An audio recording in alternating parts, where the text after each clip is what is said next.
Hello বন্ধুরা, আজকে আমি আলু আর বেগুন আর ডিম দিয়ে মাখা মাখা ঝোল করব। তাতে দেব পেঁয়াজ কুচি আর যে মশলা দিতে হয় সেগুলোই দেব। এখন একটু হলুদ দিয়ে রাখতেছি কেন বেগুনটা কালো হয়ে যাবে। কড়াই গরম হয়ে গেছে, এবার কড়াইয়ে তেল দিয়ে দিচ্ছি।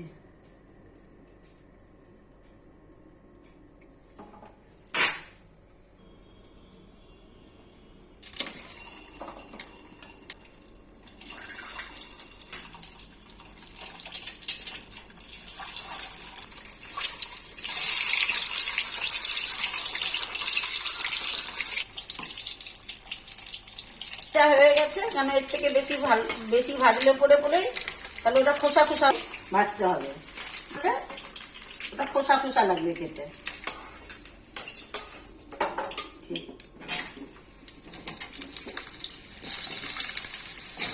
আর হওয়ার জন্য আমি একটু হলুদ দিয়ে দিলাম।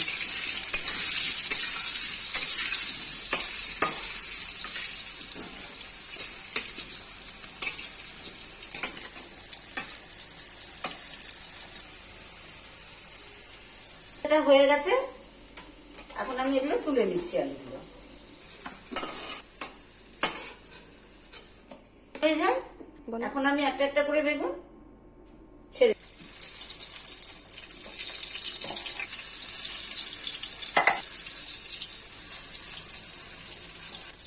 এবার এটা একটুখানি ঢেকে দিচ্ছি।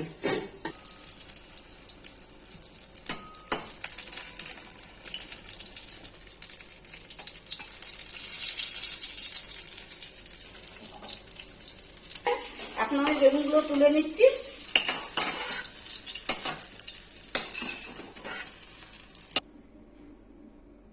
ডিম ভাজা হয়ে গেছে, আলু ভাজা হয়ে গেছে, বেগুন ভাজা হয়ে গেছে। এই তেলের মধ্যে একটুখানি আরো তেল দিয়ে দিচ্ছি। শুকনো লঙ্কা দিলাম, তেজপাতা আর পাঁচফোড়ন। এই আলু আর বেগুন দিয়ে রান্না করা হবে বলে এই পাঁচফোড়নটা দেওয়া হয়েছে। এখন আমি পেঁয়াজগুলি দিয়ে দিলাম।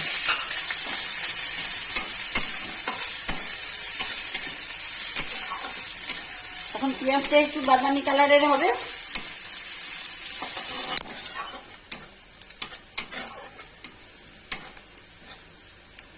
জিরে বাটা, ধনে বাটা আর লঙ্কা বাটা এই 2 চামচ দিয়ে দিলাম, আর দিতে লাগবে না। 1/2 চামচ হলুদ দিয়ে দিচ্ছি, 1 চামচ লবণ দিয়ে দিলাম, লাগলে আবার পরে দেওয়া যাবে।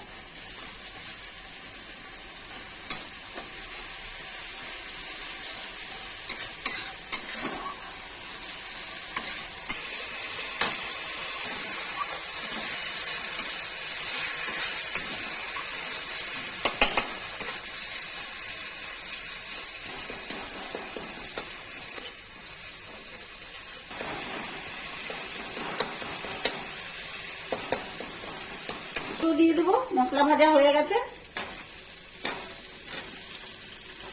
জলের ফোয়ারা দিয়ে দেবো।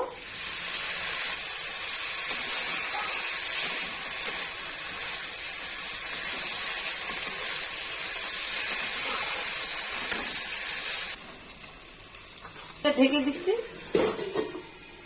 অল্প রসুন বাটাটা আমি মাঝখানে দিয়ে দেবো। এই মাঝখানে দিয়ে গুলো ঢেকে দেবো।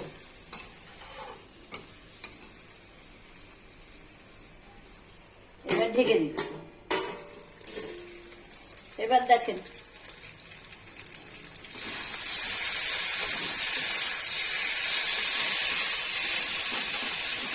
হয়ে গেছে।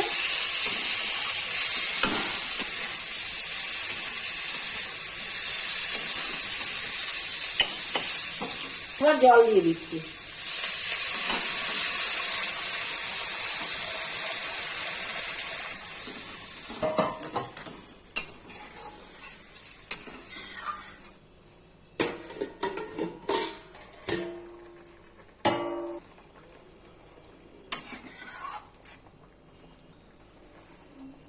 এবার আমি বেগুনগুলো দিয়ে দিচ্ছি।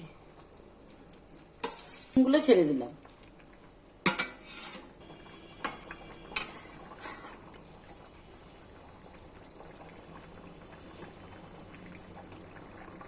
দিয়ে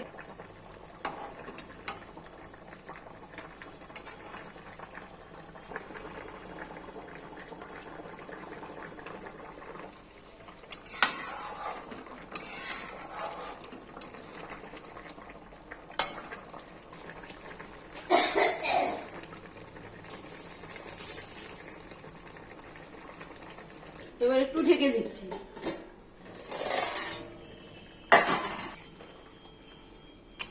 এবার তো ডিমের আর আলু বেগুন এই ঝোলটা হয়ে গেছে, আর ডিম দিয়ে যে ঝোলটা বানিয়েছি এটা হয়ে গেছে, রান্না হয়ে গেছে।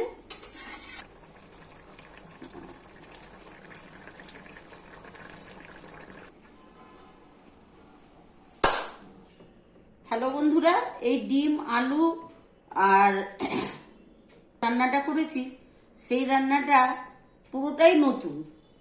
আর যদি আপনারা কেউ কোনোদিন খেয়েছেন এইভাবে রান্না করে, সেটা আমার কমেন্টের মধ্যে অবশ্যই লিখবেন, বলবেন যে হ্যাঁ খেয়েছি বা কিছু।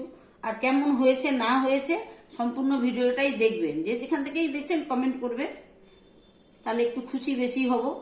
লাইক করবেন, শেয়ার করবেন, সাবস্ক্রাইব করবেন, সাথে থাকবেন। আর আপনারা সাথে না থাকলে আমি তো এগোতে পারবো না, এটাই অনুরোধ রইল আপনাদের কাছে। নমস্কার।